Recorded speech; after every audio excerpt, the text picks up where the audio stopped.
Somewhere deep inside, you felt it. That strange tension right before everything changes. Life feels heavier, like it's pressing down on you. But it's not punishment, it's preparation. What most people mistake as collapse is actually the first sign of transformation. The job lost, the relationship ending, the plans falling apart, they feel like failure, but in reality, they're signals that your old frequency can no longer hold the energy of who you're becoming. In quantum physics, collapse is what makes creation possible. Before a particle becomes matter, it exists in pure potential. Only when the wave collapses does form emerge. The same thing happens in your life. Before the breakthrough comes the breakdown. Before expansion comes contraction. The chaos you're feeling is not proof that you're off track, it's proof that you're at the edge of a shift. And if you can hold steady in this space, if you can trust the collapse instead of resisting it, you'll witness the universe reorganize itself to match the higher version of you that's already waiting. In this video, we'll explore why breakdowns are really breakthroughs in disguise, and how the quantum field uses chaos to recalibrate your reality, and how to stabilize your energy so you can finally step into the next version of your life without collapsing back into the old one. Part 1. The nature of collapse. When life begins to unravel, our first instinct is to see it as loss, as if something went wrong, as if we made a mistake or missed the path. But what if collapse is not failure at all? What if collapse is the mechanism by which your old reality dissolves so that a new one can emerge? Quantum physics gives us a clear metaphor for this. In the famous double slit experiment, particles behave like waves, existing in pure potential, infinite possibilities. But when observed, those waves collapse into a single outcome, a single form. That collapse is not destruction, it's the transition from the formless into the formed, from potential into reality. Now think about your life the same way. The chaos, the breakdowns, the things that seem to fall apart are not punishments. They are wave functions collapsing. They are possibilities reorganizing into a new order that your old self cannot yet recognize. What looks like endings are actually beginnings, hidden in disguise. Systems theory calls this a bifurcation point, the moment when a system can no longer sustain its old structure. Under pressure, it destabilizes, and before it evolves into something more coherent, it passes through chaos. This is true in biology, in weather patterns, in galaxies, and it's also true in consciousness. When your life starts to destabilize, it doesn't mean you're broken. It means the structure of your old identity, the beliefs, the emotions, the patterns that once kept you safe, can no longer contain the energy of who you're becoming, and so it collapses. This is why spiritual teachers across time have spoken of the dark night of the soul, that season of disorientation where what once made sense no longer fits, and yet the new has not fully arrived. From a modern quantum perspective, we might call this the vibrational death of the outdated self. It is the collapse of a frequency that you've outgrown. And though it feels like destruction, it is actually reorganization. Your life is not falling apart, it is falling into alignment. Part 2. How collapse feels in real life. If collapse is the gateway to breakthrough, then why does it feel so unbearable when we're in it? Because collapse doesn't just shift your external circumstances, it rattles your nervous system, emotions, and even your sense of identity. Think about the moments you felt it.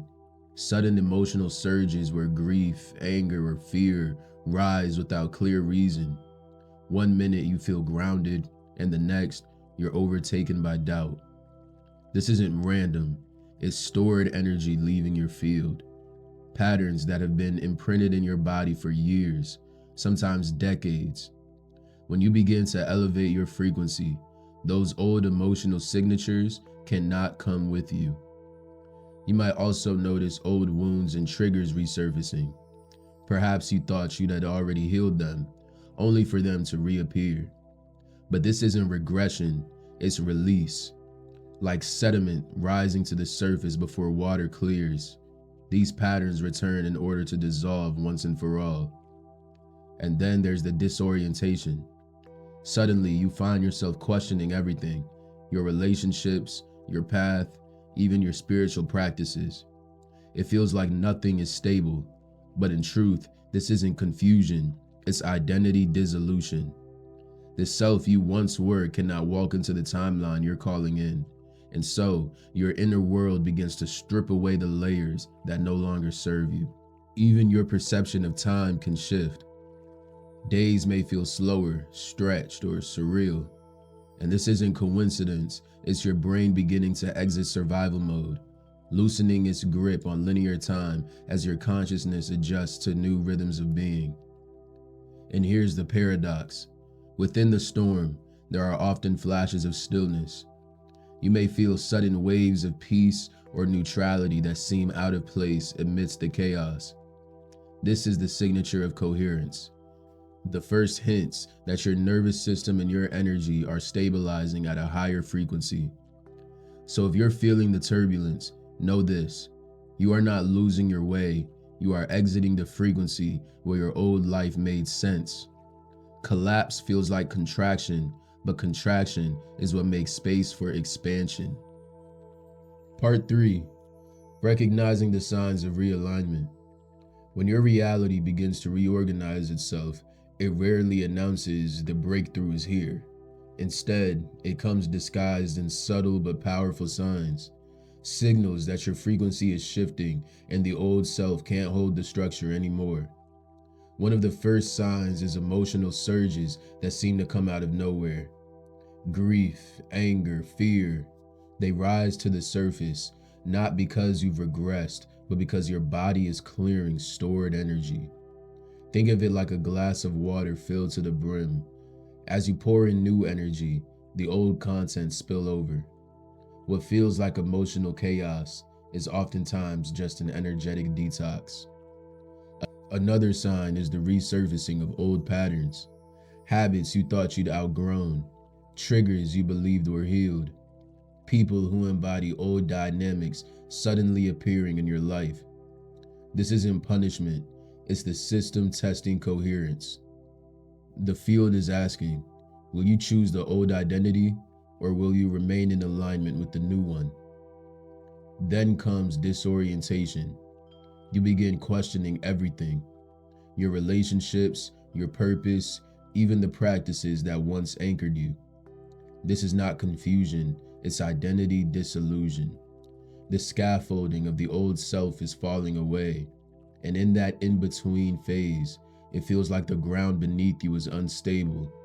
But what's really happening is spaciousness, the space needed for the new self to emerge.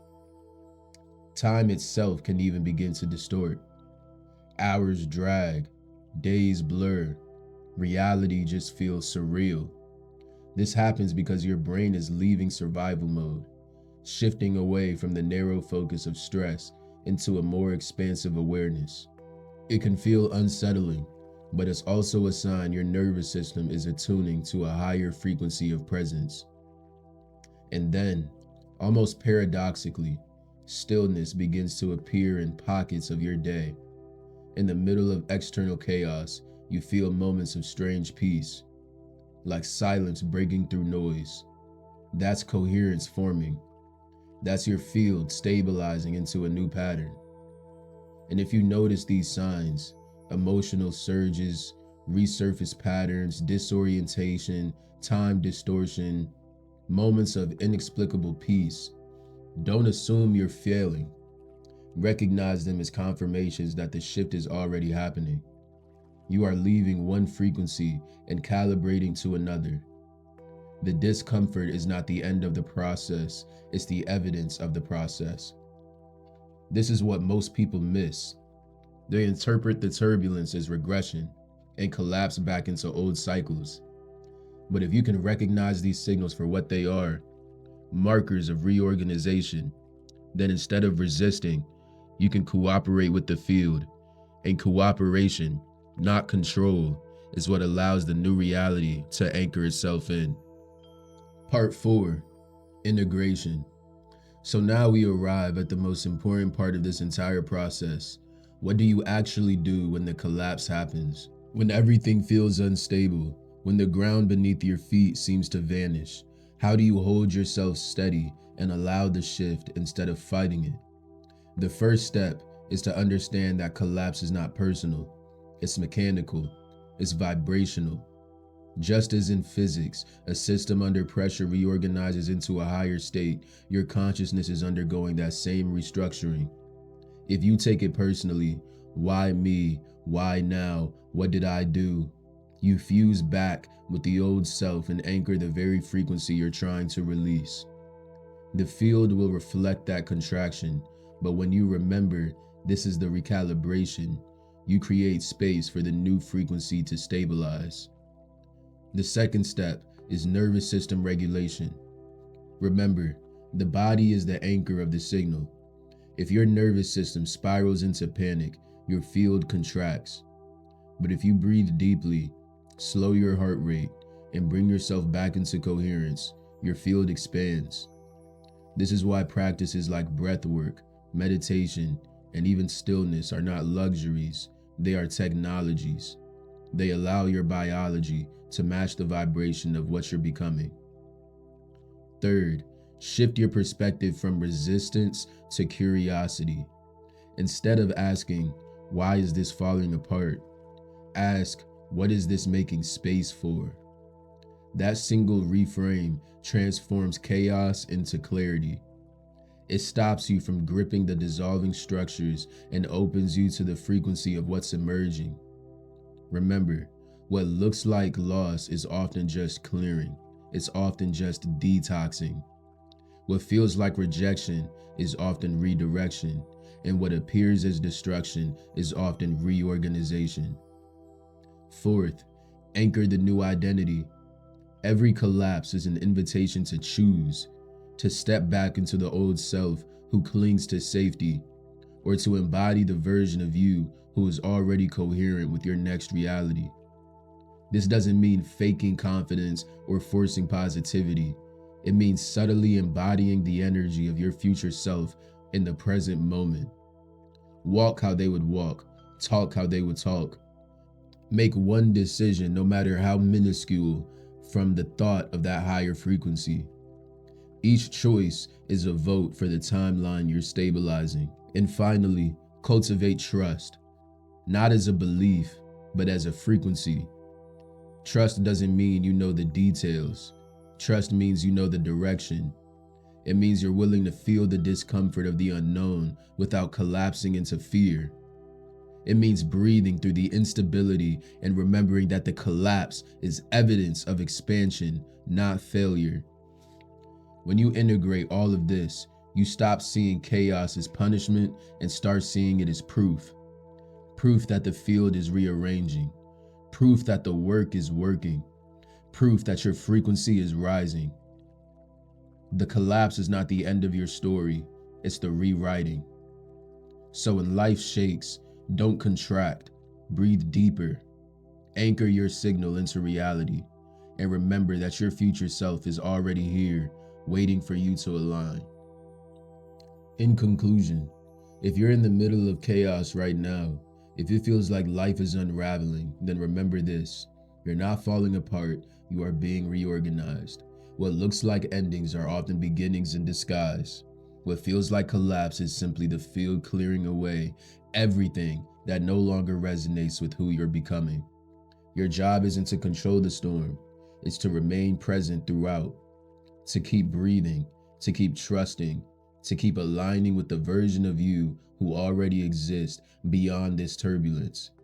Because the moment you stop identifying with the breakdown and start embodying the breakthrough, reality has no choice but to shift in your favor. The old self has done its job. It kept you alive. You successfully survived. But now it's time to live. It's time to thrive.